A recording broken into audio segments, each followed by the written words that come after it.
Bonjour, ici Guillaume Crouzet depuis les studios de CGTN à Paris pour la revue de presse française. Quoi de neuf aujourd'hui dans l'actualité? À la une du Monde, ce titre choque: comment les milliardaires américains tentent de déstabiliser l'Europe. Selon le quotidien, de grandes fortunes outre-Atlantique, liées à l'extrême droite et à Donald Trump, investissent massivement dans des campagnes de dénigrement au sein de l'Union européenne. Ils financent des sites qui propagent fake news ou infox sur l'islamisme, l'immigration ou la crise des Gilets jaunes en France. Harris Media, agence de presse texane, avait ainsi réalisé en 2016 une vidéo dépeignant une France transformée en dictature islamique. De quoi tenter d'instaurer un climat anxiogène dans notre pays, souligne le quotidien.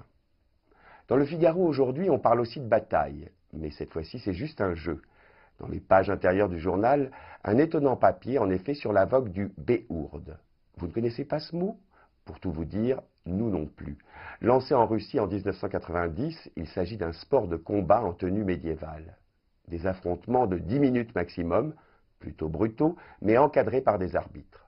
Le premier tournoi européen qui réunissait une dizaine de nations concurrentes s'est tenu le mois dernier à Monaco. Et ce n'est pas un hasard, car Pierre Casiraghi, le fils de la princesse Caroline de Monaco, a lui-même monté une équipe monégasque de béourde. Avouons d'ailleurs qu'il faut avoir un budget princier et des épaules solides pour participer à ce genre de combat. Prévoyez entre 2 000 et 5 000 euros pour une réplique d'armure, et armez-vous de patience pour bondir dans cette tenue qui pèse souvent plus de 30 kilos. Un tout autre sujet, les goûts et les couleurs, cela ne se discute pas, paraît-il.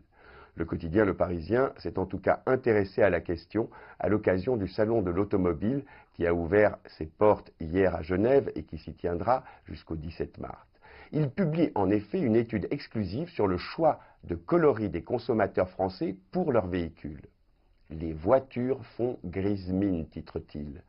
Et c'est vrai que cette teinte reste depuis des années la favorite de nos compatriotes automobilistes. Devant le blanc, qui lui est majoritaire dans les ventes en Asie, et le noir. Quel est le coloris le moins vendu chez nous?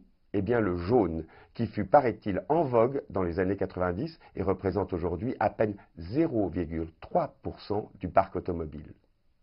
Allez, parlons littérature pour conclure notre revue de presse.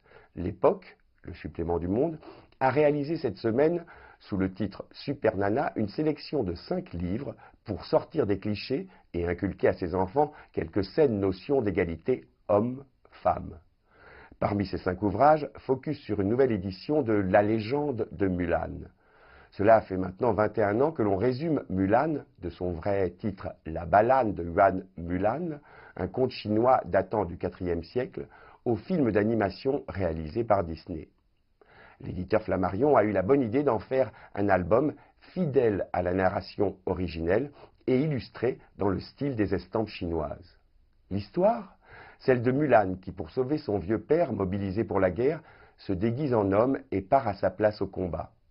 Après 10 ans sur les champs de bataille, elle rentre dans sa famille et reprend sa véritable identité. L'album se clôt sur cette maxime: l'homme est dans la femme et la femme est dans l'homme. Quand leur apparence est voilée, nul ne peut les distinguer. Si ça n'est pas du féminisme avant l'heure. C'était Guillaume Crouzet depuis les studios de CGTN à Paris pour la revue de presse française.